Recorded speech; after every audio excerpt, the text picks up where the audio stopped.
यार, we might be focusing on a lot of mock these days. CAT के mocks तो आप दे ही रहे होगे, हर वीकेंड पे दे रहे होगे। But the important question is कि आप उसका एनालिसिस कैसे कर रहे हो। It's a very very important question, क्योंकि जो सी अगर आपने पूरा सिलेबस कर लिया है ना, तो वो आपका 50% काम है। आपको सारा सिलेबस आता है, that is just 50% part of your preparation.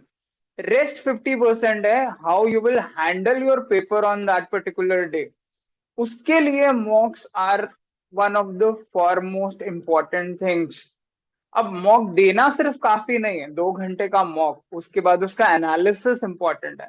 Problem क्या है कि हमें एनालिसिस का पता ही नहीं है कैसे करना है। एनालिसिस में क्या करते हैं हम करते हैं भाई, सही क्वेश्चन देख लिए, गलत वाले देख लिए, हाँ ये तो मेरे सही है। सही को तो हम देखते ही नहीं है, वो तो मेरा सही है, उसमें क्या गलत है, राइट। जो गलत है उसका एक आधा देखिए, हाँ इसका आंसर ये आ रहा है, इसका आंसर ये आ रहा है, and then we are done. 2 घंटे का पेपर हुआ, आधे घंटे में एनालिसिस हुआ, लेट्स मूव। ये सबसे खराब स्ट्रैटेजी है गाइस, सबसे खराब strategy. You need to make sure आपका हर मॉक प्रॉपरली एनालाइज हो।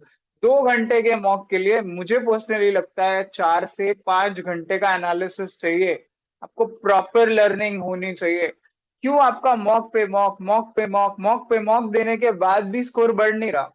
तो यही रीजन है, because we are not properly analysing our mocks. Analysis का क्या मतलब है, अब सेक्शन बाय सेक्शन जाइए, हर एक सेक्शन को प्रॉपर टाइम दीजिए। अगर मैं वर्बल की बात करूं, राइट, वर्बल में आपने कितने आरसी करे, कितने छोड़े, ठीक है। बीए में आपका क्या हाल रहा, हर क्वेश्चन को आपको दोबारा पढ़ना चाहिए। हर आरसी को you should read again, her question को, उसके ऑप्शंस को प्रॉपरली एनालाइज करिए। ये क्यों गलत था, ये क्यों सही था, ये क्यों मुझे उस मोमेंट पे सही लगा बट फिर भी गलत था। You have to make sure you are thorough with every RC, every line, every VA का question. Then only you should move to the next part. Same LRDI में क्या करना चाहिए, आपको हर पजल को सॉल्व करना चाहिए। पहले तो शांति से बैठ के सॉल्व करिए, right, irrespective of time limit. कि हाँ यार, मेरे को ये पजल हो तो रही है बिना प्रेशर के, बट टाइम ज्यादा लग रहा है। Then you have to focus picking. इन 4 पजल में क्या सीक्वेंस होना चाहिए था पिक करने का हर पेपर में। You have to make sure this should have been my sequence of picking. पहले ये करनी चाहिए थी, दूसरी ये, तीसरी ये, और चौथी ये।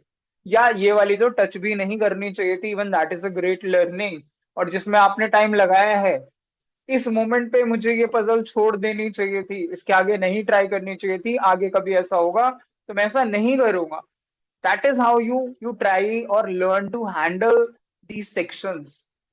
सेम वे में आप आइए क्वांट पे। क्वांट में मुझे लगता है हर बंदा 8 से 10 क्वेश्चन टारगेट करे, 8 to 10 क्वेश्चन।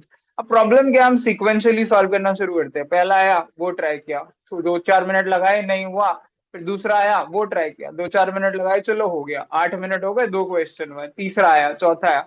जैसे ही 20-25 मिनट हो जाते हैं पेपर के, अब हम पैनिक करते हैं।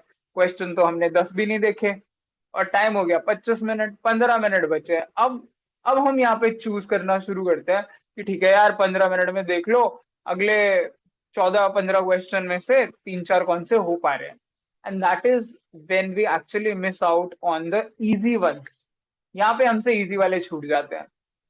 तो ये थॉट प्रोसेस को ठीक करना एनालिसिस का पार्ट है। मुझे ये समझना है कि मैंने ये जो क्वेश्चन सही किया है, क्या वो सही में पिक भी करना चाहिए था? 5 मिनट लगा दिए, सही कर भी दिया, क्या फायदा हुआ, क्यों किया?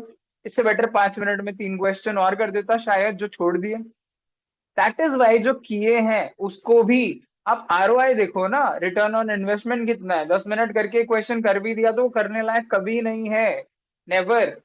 You should think I should pick my 8 to 10 question. Accuracy कितनी है मेरी क्वांट में, मैं 60% एक्यूरेसी ला रहा हूँ, ये कैसा क्वांट है? You have to make sure quant में 80-90%, 90% के ऊपर एक्यूरेसी हो। Obviously should always Aspire for 100% accuracy. लेकिन ऐसा नहीं होता है, इट्स डिफिकल्ट, आई एग्री।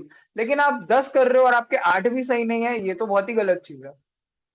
लेकिन वो 10 आपको पिक करने चाहिए कि मुझे फर्स्ट क्वेश्चन नहीं टच करना चाहिए था, पढ़ते ही छोड़ देना चाहिए था। यार 30 सेकेंड्स के अंदर अंदर क्वेश्चन को क्वांट में डिसाइड करो करना है कि नहीं करना है। और अगर डिसाइड कर लिया करना है और 2 मिनट में हो नहीं रहा है, वो लगता है होने वाला है, होने वाला है, होने वाला है, अबे होते होते 5 मिनट हो गए, ये कैसा हो रहा है question solve? This is what you need to learn. It's better not to touch these kind of questions. Just leave and move to the next one. You will surely find at this question हर किसी को मिलेंगे अगर आपने 2-4 महीने भी ढंग से पढ़ाई की है तो मेक श्योर आप हर मॉक के एनालिसिस में कम से भी कम 4 से 5 घंटे लगा रहे हो। एंड आप अपने इस मॉक के एनालिसिस के साथ मेक श्योर अपने सारे पीछे के मॉक्स को धीरे धीरे रिवाइज करिए। अगर आपको मॉक के क्वेश्चंस आते हैं, आपको कैट पेपर्स आते हैं, तो आपको कौन रोक सकता है यार फाइनल डे पे? No one. Only you can stop it. I mean only you can stop yourself. So make sure आप ढंग से एनालिसिस कर रहे हो, ठीक है? हर मॉक के साथ आपकी लर्निंग इंप्रूव हो रही है। अगर मैंने कोई क्वेश्चन किया, गलत हुआ, फॉर्मूला नहीं आया, क्लिक नहीं किया, I should go back and revise that concept. उसके मुझे उसके आसपास की और चीजें देखनी चाहिए।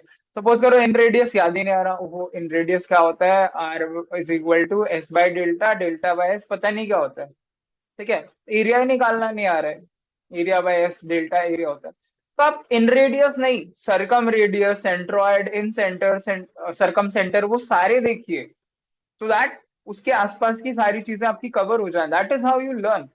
सिर्फ क्वेश्चन देखा, अच्छा डेल्टा बाय एस आगे बढ़ते हो, that is not learning होगी नहीं। वरना अगर आप प्रॉपर लर्निंग करो ना यहाँ से, तो 20-25 मॉक में तो आप अपना स्कोर, अगर आप 30 पर भी हो तो 30 से 70-80 आराम से ले जा सकते हो, बिलीव मी। ठीक है? So keep working hard, keep focusing yourself.